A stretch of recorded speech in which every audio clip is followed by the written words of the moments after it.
Hi hello అందరికీ నమస్కారం. Welcome to my YouTube channel drama of life. నేను చాలా సంవత్సరాలుగా సౌదీ అరేబియాలో నివసిస్తున్నాను. అక్కడి స్థానిక భాషలో కూడా నేను ప్రావీణ్యం పొందాను. కష్టపడి పనిచేయటం నాకెప్పుడు భారంగా అనిపించేది. కానీ నా తండ్రి మరణం తర్వాత నేను వ్యాపార రంగంలోకి ప్రవేశించినప్పుడు నాకు తెలిసి వచ్చిందేంటంటే జీవితం అంటే పూల పానుపు కాదని నేను గ్రహించాను. రెండు పూటలా భోజనం సంపాదించుకోవటం ఎంత కష్టమో నాకు అర్థమయ్యింది. నేను పని చేయటం ప్రారంభించినప్పుడు అన్ని వైపుల నుండి నాకు ద్రోహం ఎదురయ్యింది. కష్టపడి పని చేసినప్పటికీ నాకు తక్కువ జీతం రావటం మొదలయ్యింది. కొన్ని రోజులు గడిచిన తర్వాత అమ్మతో నేను విదేశాలకు వెళ్ళాలనుకుంటున్నానని చెప్పాను. నా మొండి పట్టుదలను చూసి మా అమ్మ చాలా ఆందోళన చెందింది. ఆ తర్వాత ఆమె, బాబు, నువ్వు వెళ్ళిపోతే నేను ఒంటరిగా ఎలా జీవించగలను అని అడిగింది. కానీ నేను సౌదీ అరేబియాలో స్థిరపడిన వెంటనే నిన్ను కూడా అక్కడికి తీసుకొని వెళ్తాను అని వివరించాను. అమ్మ హృదయపూర్వకంగా అంగీకరించిందో అంగీకరించలేదో నాకు తెలియదు. కానీ నా పట్టుదలకు అమ్మ లొంగిపోయింది. నేను డబ్బును ఆదా చేసుకొని విదేశాలకు వెళ్ళటానికి ఏర్పాట్లు చేసుకున్నాను. సౌదీ అరేబియాకు వచ్చిన తర్వాత నేను మొదటి కొన్ని సంవత్సరాలు చాలా కష్టపడి పనిచేశాను. కానీ జీతం మాత్రం బాగుండేది కాబట్టి నేను సంతోషంగా ఉన్నాను. ఒకరోజు నేను నా దేశం నుండి తెచ్చుకున్న నా వస్తువులను తెరిచాను. అందులో నుంచి నాకొక పాత పుస్తకం దొరికింది. ఆ పాత పుస్తకాన్ని చూసి నేను ఆశ్చర్యపోయాను. ఎందుకంటే ఆ పుస్తకం నా తండ్రిది. నా తండ్రి ఈ పుస్తకాన్ని తన వద్ద తాతగారి చివరి జ్ఞాపకంగా ఉంచుకున్నారు. మా తాతగారు చనిపోయిన తర్వాత నా తండ్రి ఆ పుస్తకాన్ని భద్రంగా ఉంచాడు. ఇప్పుడు ఆయన మాతో లేరు కాబట్టి నా తల్లి ఈ పుస్తకాన్ని నా సామాన్లో ఉంచింది. తద్వారా నేను దాన్ని జాగ్రత్తగా చూసుకోగలను అని. చాలా కాలం తర్వాత నాకు ఈ పుస్తకం దొరికింది. ఆ పుస్తకాన్ని తెరిచి చూడగానే నేను ఆశ్చర్యపోయాను. నేను వెంటనే దానిని చదవటం ప్రారంభించాను. ఆపై చదువుతూనే ఉండిపోయాను. పుస్తకం చాలా ఉపయోగకరంగా ఉంది. అందులో అనేక వ్యాధులకు సంబంధించిన గృహ చికిత్సలను చాలా వివరంగా వివరించారు. కొన్ని వ్యాధుల గురించి ప్రజలు మాట్లాడటానికి కూడా వెనుకాడుతారు. వైద్యుడి వద్దకు వెళ్ళటానికి ఇష్టపడని వాళ్ళు చాలామంది ఉంటారు. ఈ పుస్తకంలో అలాంటి ప్రతి వ్యాధికి నివారణలు ఉన్నాయి. మా తాతగారు చాలా ప్రసిద్ధ వైద్యుడు. ఆయనకు అన్ని వ్యాధుల నివారణలపై మంచి అవగాహన ఉంది. అతను తన ప్రిస్క్రిప్షన్లన్నిటినీ ఈ పుస్తకంలో వివరంగా వ్రాసుకున్నాడు. ఈ పుస్తకాన్ని ఆధారంగా చేసుకొని నేను ఆయుర్వేదిక్ మెడికల్ షాప్ తెరిచి ఉంటే నేను మంచి లాభాలను పొందేవాణ్ణి. ఇప్పుడు నేను అరబిక్ భాషపై కూడా పట్టును సాధించాను. నా వివాహానికి అవసరమైన కొంత డబ్బును కూడా నేను ఆదా చేసుకున్నాను. అది నా తల్లికి అవసరం. కొన్ని రోజుల్లోనే నేను ఒక చిన్న దుకాణాన్ని అద్దెకు తీసుకొని కొన్ని ముఖ్యమైన మూలికలను కొన్నాను. దానితో నేను కొన్ని మందులను తయారు చేశాను మరియు వాటిని అమ్మటం ప్రారంభించాను. ప్రారంభంలో నాకు తెలిసిన వ్యక్తులు నా దగ్గర కొన్ని మందులను కొన్నారు. కానీ ప్రజలు ప్రయోజనం పొందటం ప్రారంభించటంతో కొన్ని రోజుల్లోనే చాలామంది రోగులు నా షాప్కి క్యూ కట్టడం ప్రారంభించారు. 2 సంవత్సరాలలోనే నా ఫార్మసీ మంచి పేరు సంపాదించింది. ఫార్మసీ తెరవటానికి నేను పెట్టుబడి పెట్టిన ఆ డబ్బును నేను కేవలం 2 సంవత్సరాలలోనే తిరిగి పొందాను. ఆ రోజు సాయంత్రం అయ్యింది. నేను త్వరగా నా దుకాణంలోని వస్తువులన్నీ సర్దుకొని మందుల ప్యాకెట్లను జాగ్రత్తగా నిల్వ చేయటం ప్రారంభించాను. ఏమైనప్పటికీ సాయంత్రం తర్వాత రోగులు ఎవ్వరూ నా షాపు దగ్గరికి వచ్చేవారు కాదు. నేను క్లినిక్ని తెరిచి ఉంచినట్లయితే పగలు మరియు రాత్రి నా అవసరం ఉండేది. కాబట్టి నేను నా క్లినిక్ కోసం ఒక నిర్దిష్ట సమయాన్ని పెట్టాను. ఇలా ఏర్పాటు చేసుకోవటం వల్ల పగలు మరియు రాత్రులు ఎటువంటి అలసట లేకుండగా ప్రశాంతంగా గడిచిపోతున్నాయి. నా ఈ ఫార్మసీ గత 2 సంవత్సరాలుగా సౌదీ అరేబియాలో రోజురోజుకు అభివృద్ధి చెందుతుంది. ప్రతి వ్యాధి నివారణకు నా దగ్గర మందు ఉంది. ఈ మందులు చాలా చౌకైనవి మరియు స్వదేశీవి. వీటికి ఎటువంటి దుష్ప్రభావాలు ఉండేవి కావు. ఆ దేవుడు కూడా నా చేతుల్లో ఏదో తెలియని ఒక శక్తిని ఉంచాడు. నేను తయారు చేసిన ఔషధం అందరికీ ఉపశమనం కలిగించేది. నేను ఫార్మసీని మూసివేస్తున్న సమయంలో ఒక అరబ్ వ్యక్తి భయంతో నా దగ్గరికి పరిగెత్తుకుంటూ వచ్చాడు. అతను ఏడుస్తూ నాతో, దయచేసి నా భార్యకు చికిత్స చేయండి. నేను మీ గురించి చాలా విన్నాను అని అన్నాడు. నేనతనితో, చూడు సోదరా, నేనిప్పుడు ఫార్మసీని మూసివేస్తున్నాను.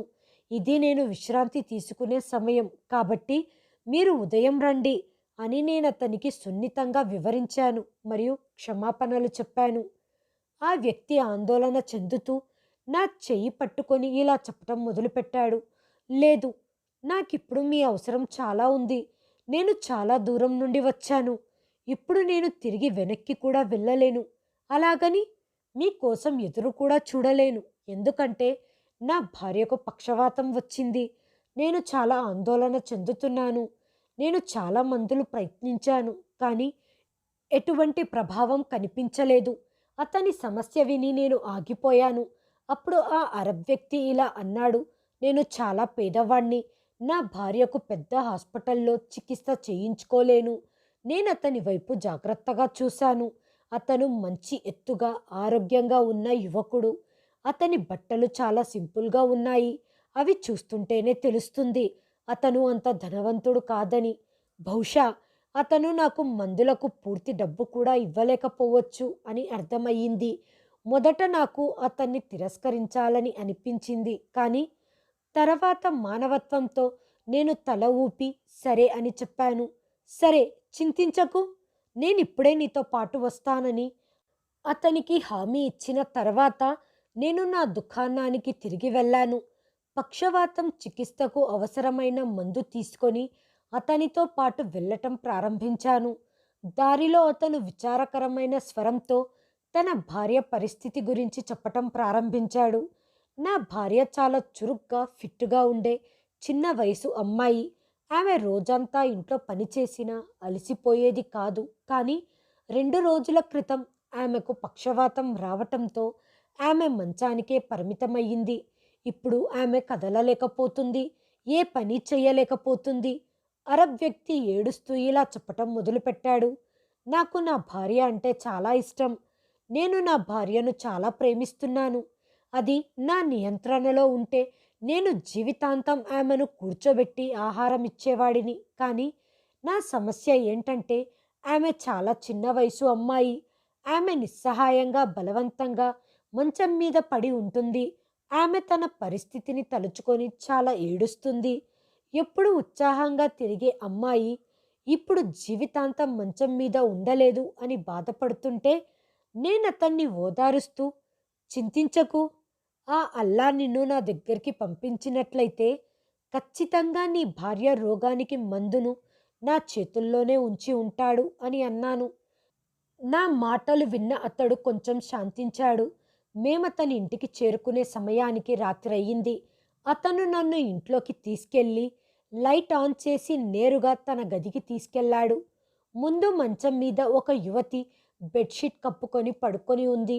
ఆ అరబిక్ వ్యక్తి నా కోసం మంచం దగ్గర ఒక కుర్చీని ఉంచాడు. ఆ తర్వాత అతను తన భార్య బెడ్షీట్ని సర్దటం మొదలుపెట్టాడు. ఆ సమయంలో నా కళ్ళు అతని భార్య మీద పడ్డాయి. ఆమెను చూసి నేను స్తంభించిపోయాను. ఆమె చాలా అందమైన అమ్మాయి. ఆమె చర్మం మెరుస్తుంది. ఆమె రంగు పాలలా తెల్లగా ఉంది. ఆమె నిజంగా చాలా చిన్న వయసు అమ్మాయి. నేను ఆమెను చూస్తూ ఉండిపోయాను. ఆ పేద అరబ్ భార్య యువరాణిలా ఇంత అందంగా ఉండటం చూసి నేను నమ్మలేకపోతున్నాను. దేవుడు కొంతమంది వ్యక్తులను ఇలా ఎలా ఆశీర్వదిస్తాడో.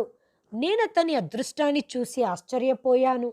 నా దగ్గరికి చాలామంది అనారోగ్యంతో ఉన్న స్త్రీలు మరియు అమ్మాయిలు వచ్చేవారు, కానీ ఎవ్వరూ నా దృష్టిని అంతగా ఆకర్షించలేదు.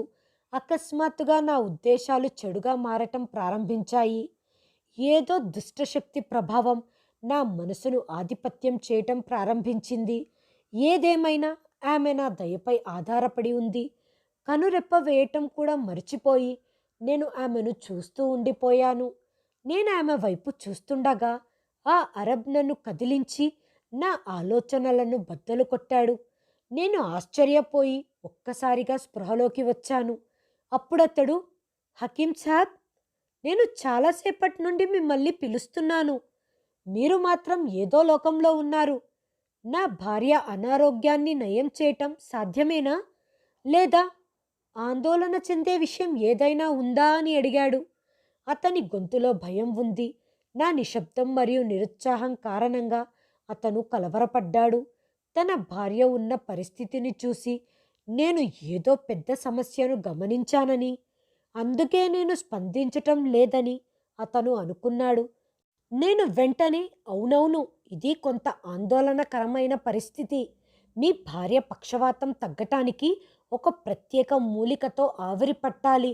దానితో పాటు ఆమె శరీరాన్ని కూడా మసాజ్ చేయాలి. ఎందుకంటే ఆమె చాలా బలహీనంగా మారిపోతుంది అని చెప్పాను. ఈ వ్యాధికి ఆవిరి ఇవ్వటం అనేది నిజానికి సరైన చికిత్స. కానీ నా మనసుపై ఆధిపత్యం చేస్తున్న మురికి ఆలోచనలు మరియు తప్పుడు ఆలోచనల వల్ల నేను దానికి మసాజ్ అనే తప్పుడు చికిత్సను జోడించాను. తన భార్య వ్యాధిని నయం చేయటం సాధ్యమేనని తెలిసి అరబ్ చాలా సంతోషంగా ఉన్నాడు. సరే, మీరు చికిత్స చేయండి. మీరు చికిత్స చేసి నా భార్యను పూర్తిగా నయం చెయ్యండి అని చెప్పాడు. నా సూచనల మేరకు అతను త్వరగా ఆవిరి పట్టడం కోసం వస్తువులను సేకరించాడు. అతను నీటితో నిండిన పెద్ద పాత్రను తెచ్చి నా సూచనల ప్రకారం ఆ పాత్రను స్టవ్ మీద ఉంచాడు. నేను అరబ్తో నీటిని బాగా వేడి చేయాలి, దాని నుండి ఆవిరి రావాలి అని చెప్పాను. నీరు వేడెక్కిన వెంటనే నేను దానిలో ఒక మూలికను వేశాను. ఆ అరబ్ వ్యక్తి ఆవిరి పట్టే పాత్రను సిద్ధం చేస్తున్నాడు. కానీ నా కళ్ళు మాత్రం అతని అందమైన భార్య ముఖంపైనే ఉన్నాయి. ఆమె మేల్కొని ఉంది కానీ పూర్తిగా నిశ్శబ్దంగా పడుకుంది. నేను ఆమెను మళ్ళీ మళ్ళీ చూస్తూ అశాంతి చెందుతున్నాను. ఆ అరబ్ను అక్కడి నుండి దూరంగా పంపించటానికి అవకాశం కోసం చూస్తూ ఉన్నాను. మసాజ్ చేసే నెపంతో నేను అతని భార్యను తాకవచ్చు అనుకున్నాను. కానీ ఆ అరబ్ ప్రతి నిమిషము నాతోనే ఉంటున్నాడు. నిస్సహాయ స్థితిలో నేను అతని సమక్షంలో గదిని మూసివేసి అతని భార్యకు ఆవిరి పట్టాను. ఆమె శరీరం పూర్తిగా ఆవిరిలో తడిసిన తర్వాత నేను ఆ అరబ్తో, ఇంత ఆవిరి చాలు, ఇప్పుడు నువ్వు ఈ వస్తువులను బయట తీసుకెళ్ళి ఉంచు. అప్పటి వరకు నేను నీ భార్యకు మసాజ్ చేస్తాను అని చెప్పాను. అతను తన భార్య వైపు చూసి సరే అన్నాడు. కానీ ఆ తర్వాత ఏమి జరిగిందో నాకు తెలియదు. అతను ఆ వస్తువులను గది మూలలో ఉంచి నా దగ్గరికి వచ్చి నిలబడ్డాడు. ఇది చూసి నేను భయపడ్డాను. అతడు తన అందమైన భార్యను నాతో ఒంటరిగా వదిలి వెళ్ళటానికి సిద్ధంగా లేడు. అతను అశాంతితో అటూ ఇటూ తిరుగుతూ తన స్థానాన్ని మార్చుకుంటూ ఏమీ మాట్లాడకుండగా పదే పదే తన భార్యను చూస్తూ కంటితోనే మాట్లాడుతున్నట్టుగా చూస్తున్నాడు. నా ప్రశ్నార్థక చూపులకు అతను స్పందించి తీవ్రమైన స్వరంతో, మీకు నా సహాయం అవసరం కావచ్చు, అందుకే నేను ఇక్కడే ఉన్నాను. నా గురించి ఆలోచించకుండగా నా భార్యకు చికిత్స చెయ్యండి అని అన్నాడు. రోగి కుటుంబ సభ్యులు అక్కడ ఉన్నా లేకపోయినా డాక్టర్ పట్టించుకోనవసరం లేదు. కానీ అతని ఈ మాట నుండి అతను నాకు ఒక సూచన ఇస్తున్నట్లుగా నాకు అనిపించింది. అతను నేను అనుకున్నంత అమాయకుడేం కాదు. అతని కారణంగా నేను సందిగ్ధంలో పడ్డాను. అతని భార్యను అతని ముందే ముట్టుకోవాలి అని ఆలోచన నాకు అసాధ్యంగా అనిపించింది. నేను చేసే చర్యను బట్టి నా ఉద్దేశం సరైనది కాదు అని అతను అర్థం చేసుకోగలడు. నేను ఏదో ఒక నెపంతో నా బ్యాగులో ఉన్న వస్తువులను చూడటం ప్రారంభించాను మరియు కొంత సమయం తర్వాత ఏదో ఒక వస్తువు లేనట్టుగా నటిస్తూ మసాజ్కు అవసరమైన నూనె నా దగ్గర లేదని నేను అతనికి చెప్పాను. అతను, నీకెలాంటి నూనె కావాలి అని అడిగాడు. నేను అబద్ధం చెబుతూ, నాకు ఆలివ్ ఆయిల్ కావాలి, అదే నేను మసాజ్కి ఉపయోగిస్తాను. ఎందుకంటే ఆలివ్ ఆయిల్ చాలా వేడిగా ఉంటుంది. వేడి వస్తువులను వాడటం పక్షవాతం ఉన్నవారికి ఎక్కువ ప్రయోజనకరంగా ఉంటుంది.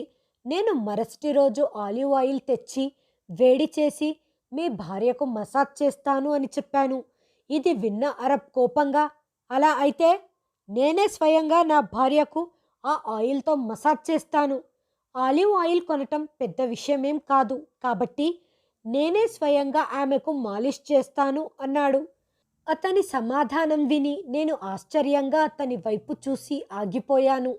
అతను ఆ అందమైన అమ్మాయి భర్త అని, నా మాటలు అతనిని చికాకును కలిగించే స్థాయికి వెళ్తున్నాయని నేను కూడా అనుకోలేదు. డాక్టర్తో చికిత్స పొందటం ఒక సాధారణమైన విషయం. కానీ ఒక రోగి ఇంటికి నేను వచ్చినప్పుడు నాకే అలాంటి వింతైన మరియు అసంజసమైన సూచనలు ఇవ్వటం నాకే వింతగా అనిపించింది. నేను వెంటనే అతని సలహాను అంగీకరించి ఉంటే నా ఉద్దేశాలు చెడ్డవి అని అతడు భావించేవాడు. ఇది బయటికి తెలిస్తే నాకు చెడ్డ పేరును తెచ్చిపెట్టేది. నా వ్యాపారం దెబ్బతినేది.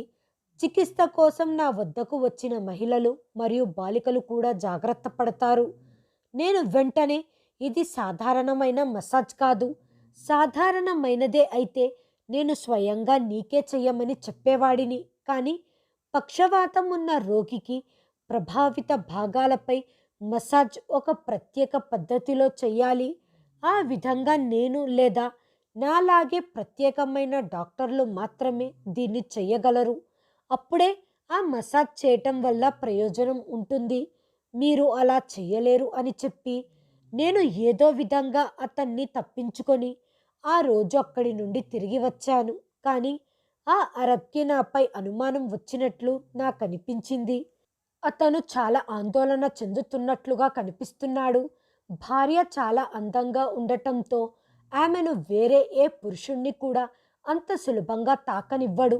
కానీ నేను కూడా నా మర్యాద మరియు పెంపకం అంతా మర్చిపోయి ఆ అరబ్ యొక్క అందమైన భార్యను ఎలాగైనా పొందాలని నిర్ణయించుకున్నాను. ఆ రాత్రి నేను నా ఇంటికి ఆలస్యంగా చేరుకున్నాను. మరుసటి రోజు నేను నా దుకాణానికి ఆలస్యంగా వచ్చాను. కానీ అప్పటికే మందులు కొనటానికి దుకాణం బయట క్యూ కట్టి నిలబడి ఉన్నారు. కానీ ఈసారి వారిని చూసి సంతోషంగా ఉండటానికి బదులుగా నేను చిరాకు పడి ఇష్టంగానే మందులు ఇవ్వటం ప్రారంభించాను. నా మనసంతా ఆ అరబ్ భార్య ఆలోచనలతో నిండిపోయి ఉంది. ఆ అరబ్ ఇంటికి చేరుకోవటం గురించి నేను ఆలోచిస్తున్నాను. నా జీవితంలో ఇంత అందమైన అమ్మాయిని నేనెప్పుడూ చూడలేదు. ఆమె నాకు చాలా ఆకర్షణీయంగా కనిపించింది. నేను ఆమెను సులభంగా పొందగలను అనిపించింది. నేను త్వరగా కస్టమర్లందరికీ మందులు ఇవ్వటం ముగించి నా దుకాణాన్ని మూసివేశాను. ఇంకా రోజు మిగిలి ఉంది కాబట్టి నేను మసాజ్ కోసం అవసరమైన ఆలివ్ ఆయిల్ మరియు మందులను తీసుకున్నాను. ఆ అరబ్ ఇల్లు చాలా దూరంగా ఉంది. నేను అతని ఇంటికి వెళ్ళేసరికి సాయంత్రం అయిపోయింది. నేను తలుపు తట్టేసరికి అతను తలుపు తెరిచాడు. బహుశా అతను నా కోసం ఎదురు చూస్తూ ఉన్నట్టున్నాడు. అతను నన్ను లోపలికి పిలిచాడు. అతను ఏదో దీర్ఘంగా ఆలోచిస్తూ తన స్థానాన్ని పదే పదే మార్చుకుంటూ ఉండటం నేను గమనించాను. పోయినసారి లాగానే నేను అతని భార్యకు మళ్ళీ ఆవిరి పట్టించాను. దీని కారణంగా ఆమె శరీరం చెమటలు పట్టడం ప్రారంభించింది.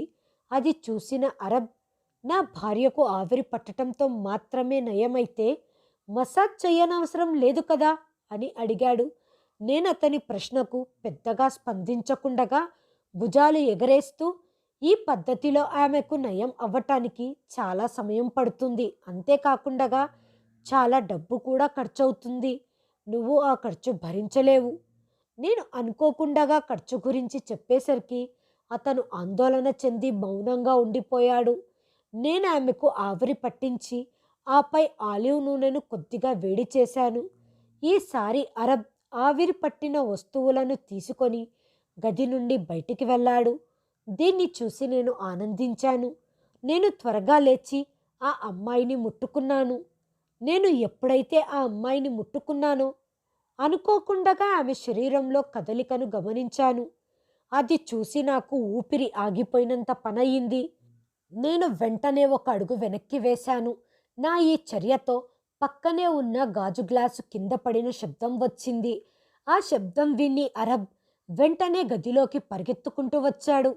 నేను ఆశ్చర్యపోయి ఆ అమ్మాయి వైపు చూస్తూ ఉన్నాను. అప్పుడు అరబ్ భయంతో నన్ను ఇలా అడిగాడు, "ఏం జరిగింది? ఏదైనా సమస్య?" అంటూ నా వైపు, అతని భార్య వైపు చూశాడు. నేను అతని భార్య వైపు చూస్తున్నాను. ఆమె మంచం మీద నిశ్శబ్దంగా పడుకుంది. జరిగింది చూసి నాకు నోటి నుంచి మాట రావటం లేదు. నేను ఏదైతే చూశానో దాన్ని చెప్పే ధైర్యం నాలో లేదు. నేను ఏదైనా చెప్పి ఉంటే నా రహస్యం బయటపడేది. నేను భయపడి నా వస్తువులను తీసుకొని అక్కడి నుండి వచ్చేశాను.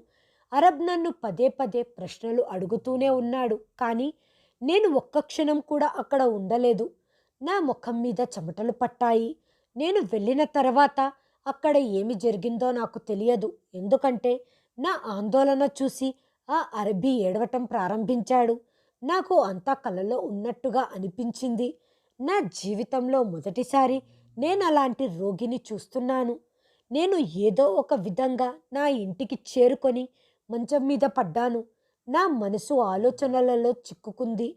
ఆ అరబ్ ఇంట్లో నేను చూసిన దాన్ని నమ్మటం కష్టంగా ఉంది. ఆ పేద అరబ్ మరియు అతని అందమైన భార్య ఆలోచనలలోనే నేను మునిగిపోయాను. నేను అలాగే నిద్రపోయాను. మరుసటి రోజు ఉదయం నేను నా ఫార్మసీ కౌంటర్కి వెళ్ళి నా పనిలో బిజీగా ఉన్నాను. పనిలో బిజీగా ఉండటం వల్ల ఆ పేద అరబీ గురించి నా మనసులో నుంచి పోయింది. కానీ మధ్యాహ్నం అయ్యేసరికి అదే అరబ్ నా దగ్గరికి వచ్చాడు. ఈసారి అతని ముఖం ఉత్సాహంతో మరియు ఆనందంతో ప్రకాశిస్తుంది. అతని పెదవులపై చిరునవ్వు ఉంది. అతను నన్ను పిలిచాడు, కానీ నేను మందు తయారీ చేయటంలో బిజీగా ఉన్నా. నేను ఆశ్చర్యపోయి అతని వైపు చూశాను. అకస్మాత్తుగా నా ముందు అతన్ని చూసి నేను ఒక్క క్షణం భయపడ్డాను. కానీ అతను ఆనందంగా ఇలా చెప్పటం ప్రారంభించాడు, "హకీం సాబ్, చాలా ధన్యవాదాలు. మీరు నిజంగా గొప్ప వైద్యులు. ప్రజలు మీ గురించి చెప్పేది పూర్తిగా నిజం. మీ చేతుల్లో తీవ్రమైన వ్యాధులకు నివారణ ఉంది." అతని ప్రశంస మరియు ఆనందం యొక్క అర్థాన్ని నేను అర్థం చేసుకోలేకపోయాను. తన భార్య అనారోగ్యంగా ఉన్నప్పుడు ఏడ్చేవాడు, కానీ ఈరోజు అతను ఎంతో సంతోషంగా ఉన్నాడు. కానీ అతను తర్వాత చెప్పిన మాట విని నాకు దిమ్మ తిరిగిపోయింది. "మీ చెయ్యి తగిలి నా భార్యకు నయం అయ్యింది. మీరు నా భార్యకు 2 సార్లు ఆవిరి పట్టటం మరియు మసాజ్ చేయటం ఆమెపై చాలా ప్రభావం చూపించిందని" అతను చెప్పాడు. ఈరోజు ఉదయం నా భార్య మేల్కొన్నప్పుడు ఆమె పూర్తిగా ఆరోగ్యంగా తయారయ్యింది. నా భార్య కోలుకున్నందుకు నేను చాలా సంతోషంగా ఉన్నాను. వెంటనే మీకు ధన్యవాదాలు చెప్పటానికి వచ్చానని అతడు చెప్పాడు. పక్షవాతం ఉన్న అతని భార్య నా చికిత్స ద్వారా నయమయ్యిందని అతనికి ఖచ్చితంగా తెలుసు. కాబట్టి అతను నాకు పదే పదే కృతజ్ఞతలు చెబుతున్నాడు.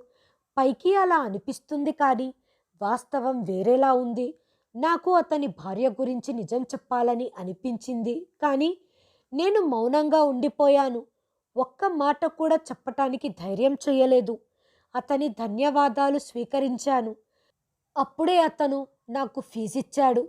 అది నేను ఊహించిన దానికంటే చాలా ఎక్కువగా ఉంది. అంత పెద్ద మొత్తాన్ని చూసి నేను ఆశ్చర్యపోయాను. అప్పుడు అరబ్ సిగ్గుపడుతూ, "నా భార్యకు బంగారు బ్రాస్లెట్ కొనటానికి ఈ డబ్బును ఆదా చేశాను. అది ఆమెకు మంచి బహుమతిగా ఉండేది. కానీ ఇప్పుడు ఆ బహుమతి కంటే మీ ఫీజు ముఖ్యమైనదని నేను భావిస్తున్నాను. మీ దయ కారణంగా నా భార్య అద్భుతంగా కోలుకుంది. నేను డబ్బు ఆదా చేసి ఇంకెప్పుడైనా బంగారపు బ్రాస్లెట్ కొనుక్కుంటాను." అతని మంచి ఉద్దేశాలను, అతని భార్య పట్ల అతనికి ఉన్న నిజమైన ప్రేమను చూసి నాకు అతనిపై అసూయ కలిగింది. కానీ అతని భార్య గురించి ఆలోచిస్తే నా హృదయం చేదుతో నిండిపోతుంది. అతని భార్య గురించి నేను తెలుసుకున్న రహస్యం నన్ను లోపల నుండి అశాంతికి గురి చేసింది. నేను అరబ్కు నిజం చెప్పి ఉంటే అతని ఆనందం ఒక్క క్షణంలో పూర్తిగా మాయమైపోయి ఉండేది. అరబ్ తన భార్య చేతుల్లో మోసపోతున్నాడని నాకు అనిపించింది. అతను నిజం తెలుసుకోవాలి.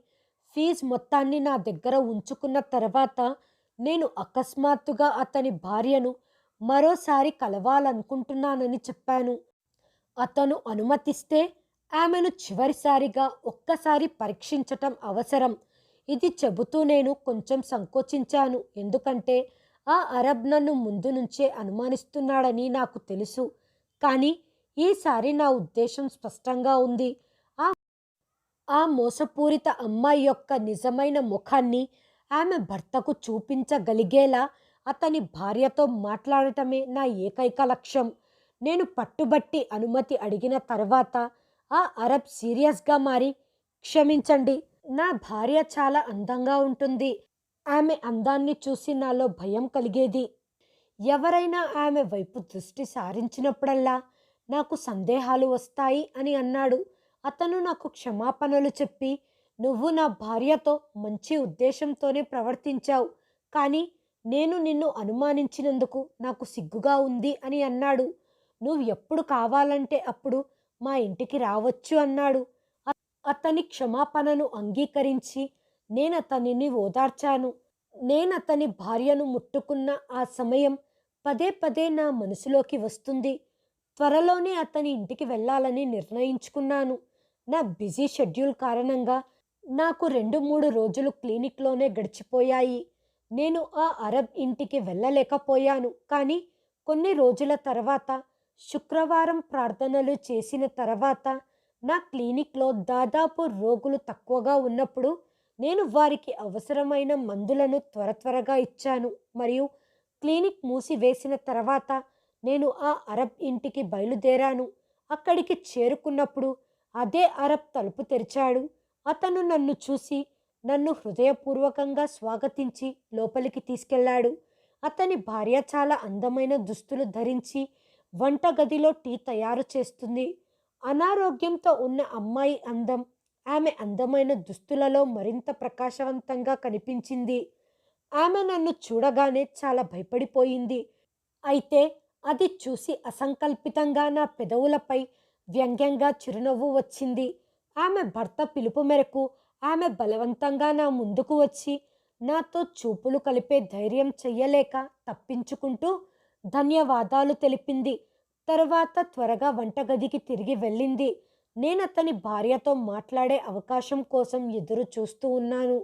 ఆ అరబ్ నాకు జాగ్రత్తగా మర్యాదలు చేయటంలో బిజీగా ఉన్నాడు. నేను ఆమెతో మాట్లాడి ఆమె బండారాన్ని భర్త ముందు బయట పెట్టాలి అనుకున్నాను. కానీ అంతకుముందు ఆ అమ్మాయితో ఆ నిజం ఏమిటో తెలుసుకోవాలి అనుకున్నాను. అందుకే ఆమెతో మాట్లాడటానికి సరైన అవకాశం దొరకాలని నేను కోరుకున్నాను. త్వరలోనే నాకు అవకాశం వచ్చింది. ఆ అరబ్ వ్యక్తి నన్ను ప్రేమగా భోజనానికి ఉండమని అడిగాడు. అందుకే నేనక్కడే ఉండిపోయాను. అతను విందు తయారీ కోసం మార్కెట్ నుండి కిరాణా సామాగ్రి కొనటానికి వెళ్ళాడు. నాపై అతనికి నమ్మకం చాలా పెరిగింది. అతను నన్ను తన భార్యతో ఒంటరిగా వదిలేశాడు.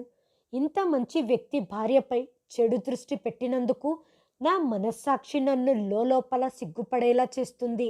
అతను వెళ్ళిన తర్వాత నేను వంటగదిలో ఉన్న అతని భార్యను పిలిచాను. ఆమెతో, నీ రహస్యాన్ని నీ భర్త ముందు చెప్పకూడదు అనుకుంటే నువ్వు నా ముందుకు వచ్చి ఎందుకు అలా చేశావో నిజం చెప్పాలి. నువ్వు ఎందుకు అలా చేశావు? ఆమె భయపడిపోయి వెంటనే నా ముందుకు వచ్చింది. సిగ్గుతో తల దించుకొని ఉంది. నేను ఆమెను చూస్తూ ఉండిపోయాను. ఎందుకంటే నిజంగానే ఆమె చాలా అందంగా ఉంది. ఇటువంటి సమయంలో ఎవ్వరి మనసైనా అచంచలంగా ఉంటుంది. కానీ ఇప్పుడు నా మనసులో ఎటువంటి కల్మషం లేదు. ఎందుకంటే ఆమె ఎంత అమాయకంగా కనిపిస్తుందో అంతటి అమాయకురాలు కాదు. ఆమె మౌనాన్ని భగ్నం చేయటానికి నేను మెల్లగా, నాకు నీ రహస్యం తెలిసిపోయింది. నేను నిన్ను తాకినప్పుడు నువ్వు నా చేతిని విదిలించి నా వైపు కోపంగా చూశావు. నా పని వల్ల నీ రహస్యం దానంతటా అదే బయటపడింది. నీకు ఎలాంటి పక్షవాతం రాలేదు.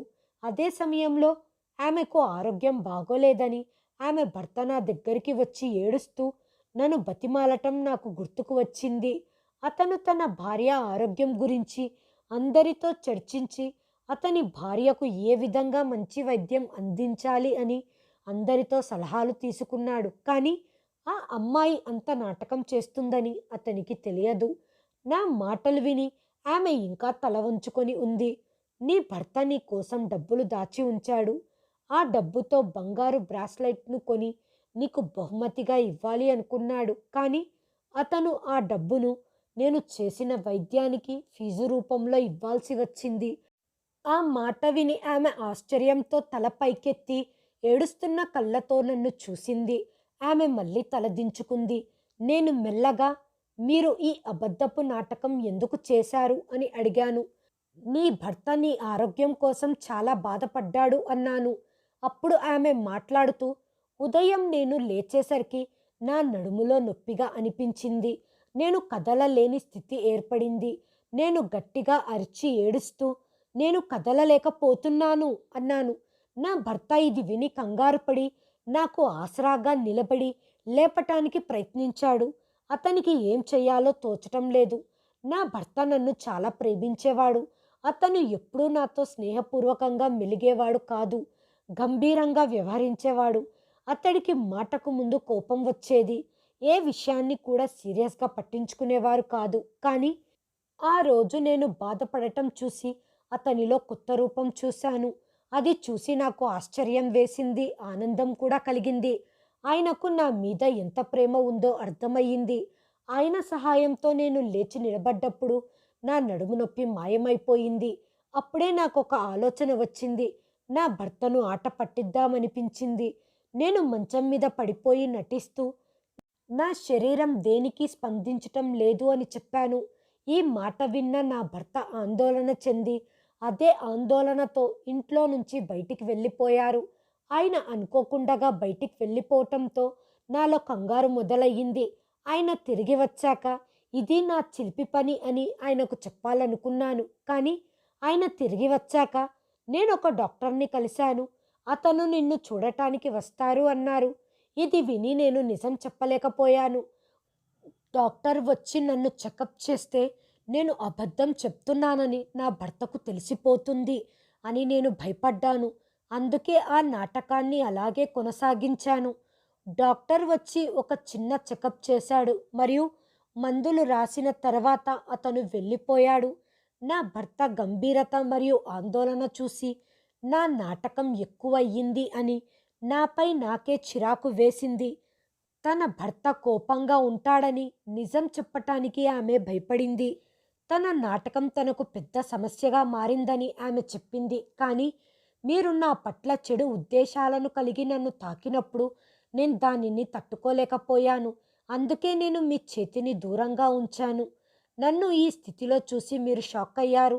ఎక్కడ నా భర్తకు మీ గురించి చెబుతాను అని మీరు భయంతో అక్కడి నుంచి పారిపోయారు. ఇదంతా చెబుతూనే ఆ అమ్మాయి ఏడవటం ప్రారంభించింది. తన భర్త అంటే భయం కారణంగా తాను మరుసటి రోజే నిద్రలేచి మసాజ్ మరియు ఆవిరి ద్వారా తనకు నయమయ్యిందని చెప్పానని ఆమె చెప్పింది. నేను నిశ్శబ్దంగా ఆమె మాటలు వింటున్నాను. అప్పుడే ఆమె భర్త లోపలికి వచ్చాడు. అతన్ని చూసి మేమిద్దరం భయపడ్డాము. అతను ఇంట్లో తన పర్సును మర్చిపోయి డబ్బు తీసుకోవటానికి తిరిగి వచ్చాడు. అతను తన భార్య మాటలను విన్నాడు మరియు గంభీరంగా ఆమె దగ్గరికి వెళ్ళి ఆమె కన్నీరు తుడుస్తూ, దీనిలో కోప్పడటానికి ఏమీ లేదు. నువ్వు మొదటి రోజే ఇది నీ నాటకం అని చెప్పి ఉంటే నేను అంత ఆందోళన చెందేవాణ్ణి కాదు. అతి భయం వల్ల నువ్వు చాలా బాధపడ్డావు. ఇక నుంచి నేను నీతో కోపంగా ఉండను.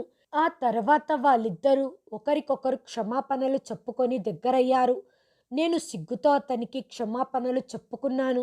అతని ఫీజును తిరిగి ఇచ్చేశాను. ఈ డబ్బుపై నాకు హక్కు లేదని, మీ భార్య అప్పటికే బాగానే ఉంది, నేను ఎటువంటి చికిత్స చెయ్యలేదు అని చెప్పి నేనక్కడి నుండి వెళ్ళిపోయాను. ఈసారి అతను నన్ను భోజనం చేయటం కోసం కూడా ఆపలేదు. నేను వెళ్ళేటప్పుడు ఆమె ఒక విషయం చెప్పింది. అది విని నాకు సిగ్గుగా అనిపించింది. మీరొక డాక్టర్, మీరొక మంచి వృత్తిలో ఉన్నారు. నిజాయితీగా ఉండండి. ప్రజలు మిమ్మల్ని నమ్మకంగా వారి ఇళ్లకు తీసుకెళ్తారు. అంటే మీరు వారి గౌరవాన్ని తాకాలని కాదు. హాయ్ ఫ్రెండ్స్, ఈ వీడియోను చివరి వరకు చూసినందుకు ధన్యవాదాలు. ప్లీజ్ సబ్స్క్రైబ్ చేయండి, లైక్ చేయండి, షేర్ చేయండి, కామెంట్ చేయండి. Thanks for watching.